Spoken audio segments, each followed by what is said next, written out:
नमस्कार, मैं हूं आलोक शुक्ला। न्यूज 18 नेटवर्क पर सबसे बड़ी बहस देखना शुरू कर चुके हैं आप। नेपाल में जिस तरह से जनरेशन जेड, जिसे जेनजी जनरेशन भी कहते हैं, यानी 1997 से 2012 के बीच जो बच्चे जन्म लिए हैं उनको जेनजी जनरेशन कहा जाता है। और जिस तरह से नेपाल में क्रांति आई, जिस तरह से नेपाल में एक आंदोलन हिंसक आंदोलन में बदल गया, उस पर बातचीत करने के लिए हम यहाँ उत्तर प्रदेश में मौजूद हैं और तमाम हमारे साथ युवा हैं जो यहाँ चाय वगैरह पीने आते हैं। भाई साहब, क्या लग रहा है नेपाल में जो है, जिस तरह से युवाओं ने तख्ता पलट किया या जिस तरह से आंदोलनकारी जो है उग्र हो गए, उसको आप कैसे देखते हैं नेपाल के लिए? जबकि वहाँ केवल सोशल मीडिया को सुप्रीम कोर्ट ने कहा था कि उसका रजिस्ट्रेशन होना चाहिए। कुछ सोशल मीडिया प्लेटफॉर्म्स वो रजिस्ट्रेशन नहीं कर रहे थे या उनके मानकों पर नहीं जा रहे थे, जिसकी वजह से वहां पर एक सप्ताह का सोशल मीडिया बैन लगा। और फिर ये आंदोलन जेनजी जो जनरेशन है, जो यंग जनरेशन है, जो आप लोगों की उम्र के लोग हैं, उन लोगों ने इस तरह से वहां एक तरह से तख्ता पलट करने की कोशिश की। क्या कहेंगे? देखिए, फर्स्ट ऑफ ऑल मैं ये बता दूं कि मैं भी जेनजी का हूं और इस पूरे समीकरण, उस पूरे मुद्दे को जो देखा, जो गहराई से समझा इन चीज़ों को, कि जो वहाँ की नेपाल की सरकार थी उसने 26 जो इंटरनेट ऑनलाइन प्लेटफॉर्म थे उस पर बैन कर दिया था, जिससे वहाँ के जो युवाओं में काफ़ी आक्रोश देखने को मिल रहा था काफ़ी टाइम से।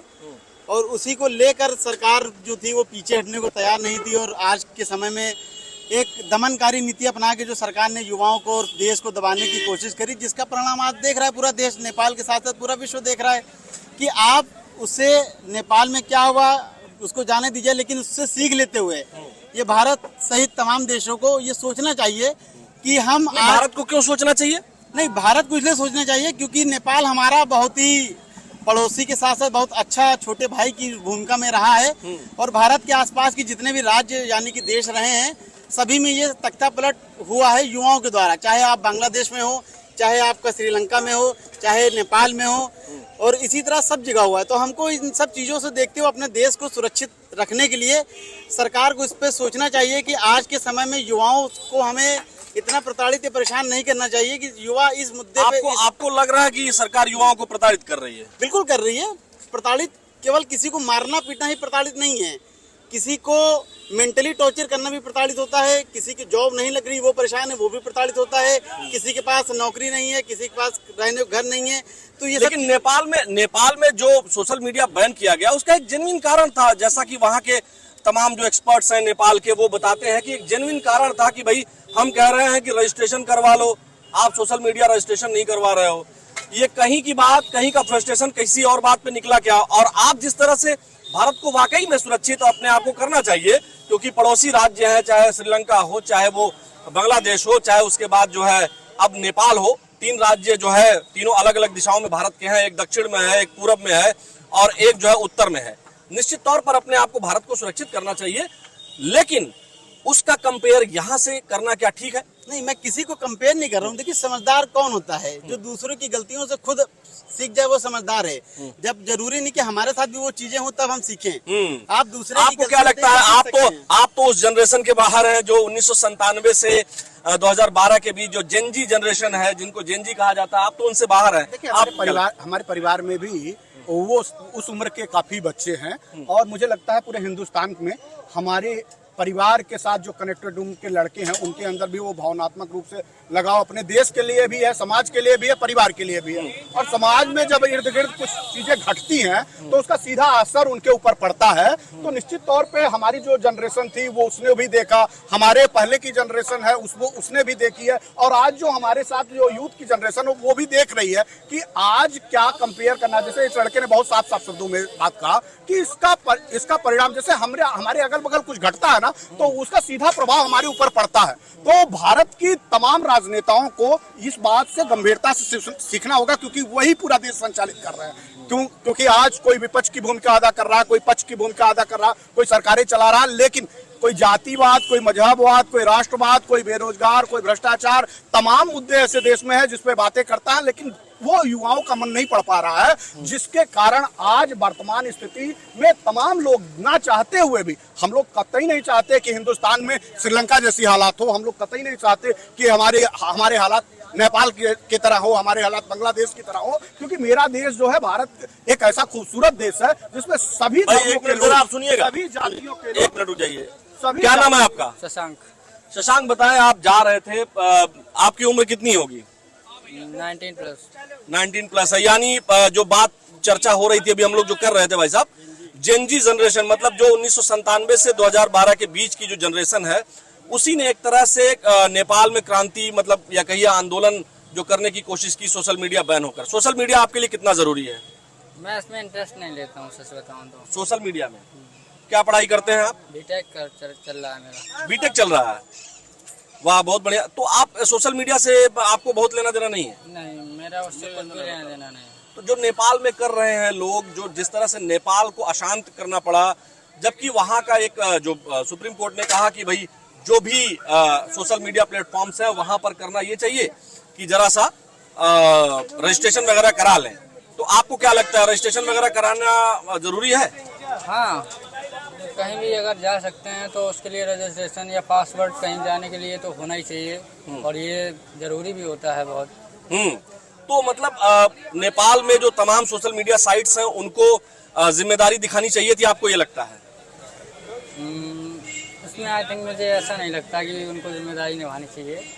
अच्छा, तो आप हमको ये बताइए कि ये जिस तरह से नेपाल में तमाम युवाओं ने वहाँ सोशल मीडिया के बैन होने पर जिस तरह से आंदोलन किया और आंदोलन की उनको अनुमति भी मिली और उसके बाद वो उग्र हो गए, तो उस उग्रता को आप कैसे देखते हैं? क्या उनको उग्र होना चाहिए था अपनी ही देश की सरकार के खिलाफ? नहीं, ये तो गलत बात है। उनको ऐसा नहीं करना चाहिए, क्योंकि वो भी अपने ही कैटेगरी में आते हैं, और मीडिया तो सोशल मीडिया है ही है, और उसके लिए वो न्यूज़ फैलाने वाली तो है ही है मीडिया।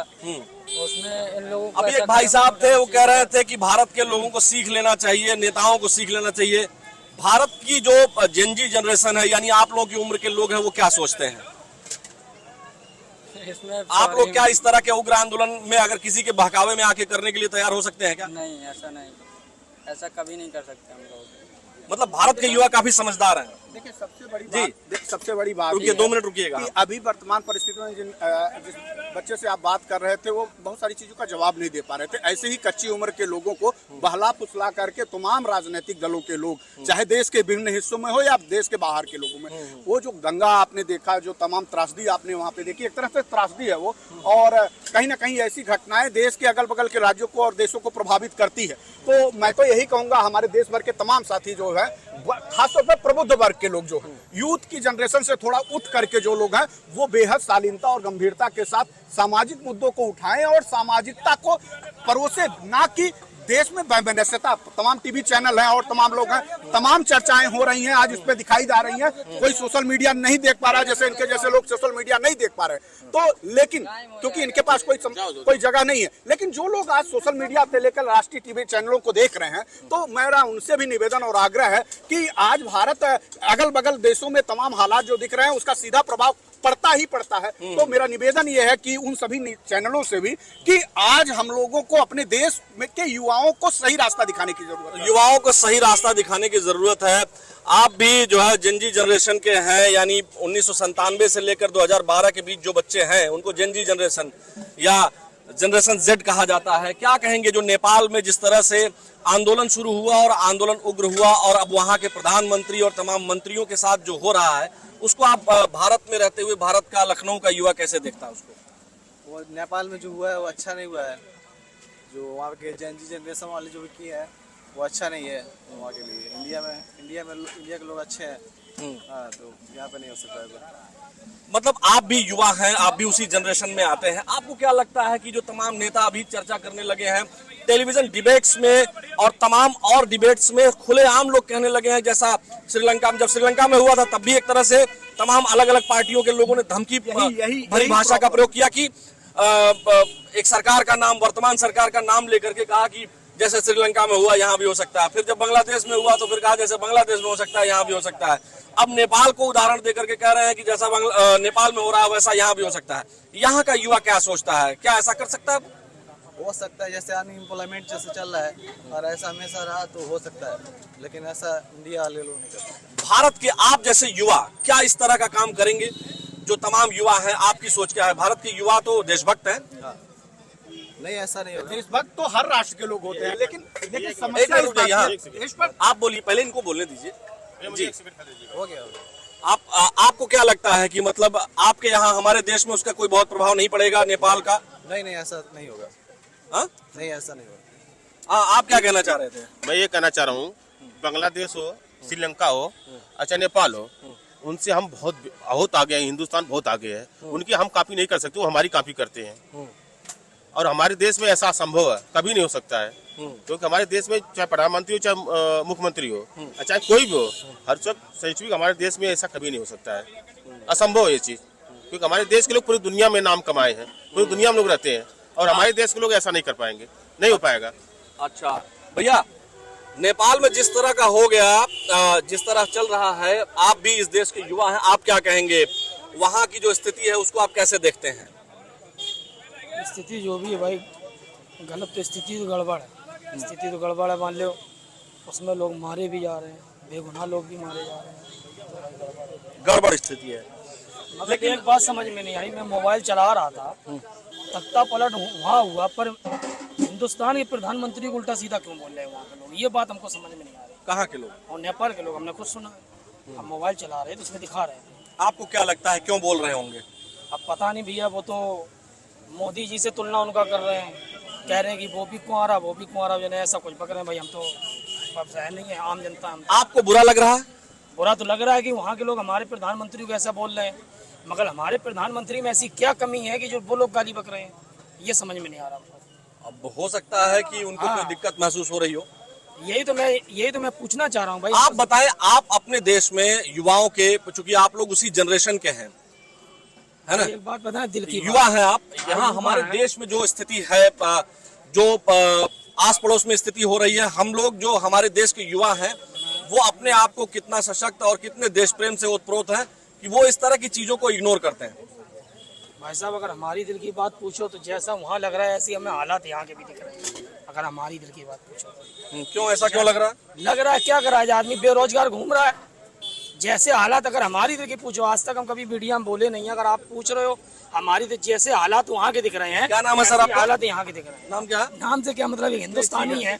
नहीं, नाम पूछना जरूरी होता है। आप बताएं बाबूजी, क्या कहेंगे आप? देखिए, वो स्थिति अल्लाह करे यहाँ हमारे देश में ना हो। आप भी आइए। वो जो स्थिति वहाँ हुई है, अल्लाह ना करे हमारे देश में हो। हमारे देश में सब बुद्धिजीवी लोग रहते हैं और एक सरकार योजनाएं बना रही है, धीरे धीरे हो सकता है सबको नौकरी मिले भी। वहाँ पर जहाँ पर जो ये हादसे हुए हैं वहाँ पे कोई प्लानिंग नहीं है। और चाइना से दोस्ती, जिसने भी चाइना से दोस्ती करी है, चाहे वो श्रीलंका हो, चाहे वो पाकिस्तान हो, बांग्लादेश हो, और चाहे वो रोहिंग्या, ये चाइना से जिसने भी हाथ मिलाया वो तबाही की ओर गया है। मेरा अपना ये मानना है। और हमारे भारत में ऐसा कुछ नहीं होने वाला है। ये लड़का है, इसको नौकरी वोकरी नहीं मिलेगी तो ऐसे जज्बात में कह रहा होगा, ऐसा होगा।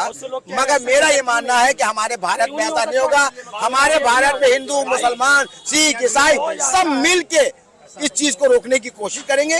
देश सबका है, देश को बर्बाद नहीं होने दिया जाएगा। देश को आबाद रखने के लिए हम सब कुर्बानी देश के लिए। आपका क्या मानना है? मेरा मानना है कि जो भी नेपाल में, बांग्लादेश में, श्रीलंका में हुआ है। क्या नाम हुआ भैया आपका? मेरा गाजी मामाला नाम है। जो भी नेपाल, श्रीलंका या बांग्लादेश में हुआ है वो गलत है, लेकिन उससे हमारी सरकारों को सीख लेना चाहिए। क्यों, क्या सीख लेना चाहिए? सीख लेना ये चाहिए कि जैसे बेरोजगारी, बढ़ती बेरोजगारी हो, या महंगाई हो, या भ्रष्टाचार हो, या गैर बराबरी हो। एक आदमी खूब अमीर बनता जा रहा है, एक आदमी गरीब बनता जा रहा है, तो एक मौलिक अधिकार है कि उसका पेट भरना चाहिए।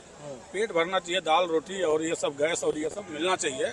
तो वहाँ पे जो हुआ है उससे देखना चाहिए कि क्यों, क्या कारण था कि जो इस तरह का प्रदर्शन हुआ है, या इस तरह से विधानसभा। निश्चित तौर पर जो भारत का विदेश मंत्रालय होगा और जो तमाम और जगह होगी वो लोग देख रहे होंगे, हम सभी भी देख रहे हैं, आप भी देख रहे हैं। लेकिन नेपाल से भारत की तुलना जो भी कर रहा है वो क्यों कर रहा है? ये गलत है कि नहीं? कहीं से तुलना, हमारा देश बहुत संयमित देश है, भाईचारा वाला देश है। बिल्कुल, यहाँ पे कहीं ऐसा नहीं है कि किसी से तुलना किया जाए। नेपाल, बांग्लादेश या किसी पाकिस्तानी से तुलना करने लायक नहीं है। हमारा देश बहुत ही अच्छा है। यहाँ गंगा जमुनी तहजीब या कोई तहजीब यहाँ बहुत अच्छा है। लेकिन हमारा है कि वहाँ पे वीडियो देखने के बाद जो जल रहा है या जो स्थिति बन रही है, उसको देख करके हम लोगों को भी एक मंथन करना चाहिए कि आखिर में कारण क्या है, कि आखिर में हमारे अगल बगल पड़ोसी देशों में इस तरह की घटनाएं हो रही है। उससे हमको थोड़ा सा सीख लेना चाहिए, उसको समझ। फिलहाल हमारा देश बहुत ही अच्छा है, उदारवादी देश है।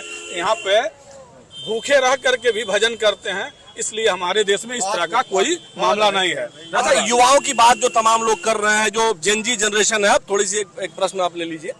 अपनी बात तो आपने कह ली। जो जेनजी जनरेशन है, जो 1997-2012 के बीच की जो जनरेशन है, जो यंग है, युवा है, एनर्जेटिक है, तमाम उसके सपने हैं, तमाम और चीजें भी वो सोचता है।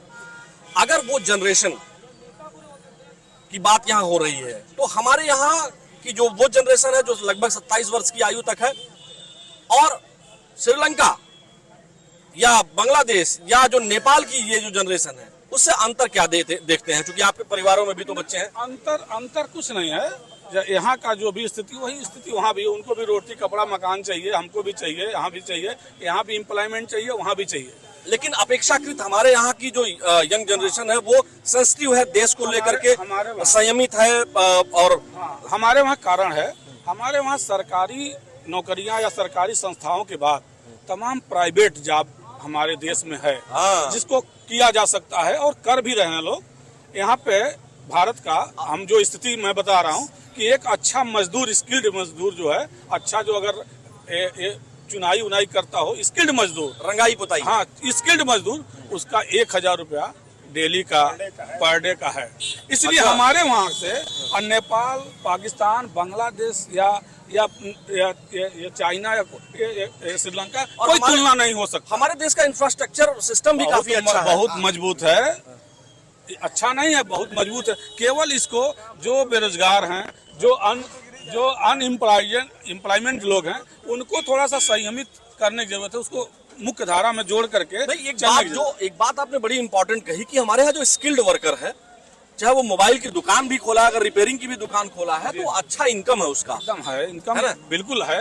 और अभी अगर हम बात करें तो 100 से ज्यादा लगभग जो है नए यूनिकॉर्न जो है रजिस्टर हुए हैं, जो बड़ी बात है इतने बड़े देश। पहला चीज मैं आपके चैनल के माध्यम से मैं कहना चाह रहा हूँ कि हमारे देश का तुलना पाकिस्तान से, बांग्लादेश से, नेपाल से, श्रीलंका से, भूटान से, म्यांमार से, फलाना ढमाके से नहीं करना चाहिए।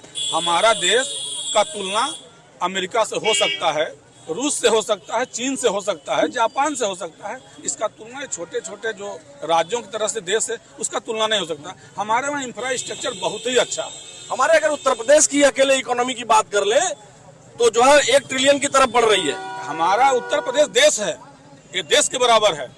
नेपाल या कोई अगल बगल जो देश है हमारे उत्तर प्रदेश के बराबर नहीं है, इसलिए तुलना नहीं किया जा सकता। हाँ, हम इतना मांग कर रहे हैं, मैं सरकारों से, जो भी सरकार, राज्य सरकार हो या देश की सरकार हो, मैं मांग कर रहा हूँ कि जो भी बेरोजगार युवक है या जो भी कम उम्र के, उनको बहुत जरूरत है, उनकी शादी ब्याह भी होनी है, उनको परिवार में उनकी जिम्मेदारी भी बढ़नी है। ठीक बात है। आप क्या कहेंगे?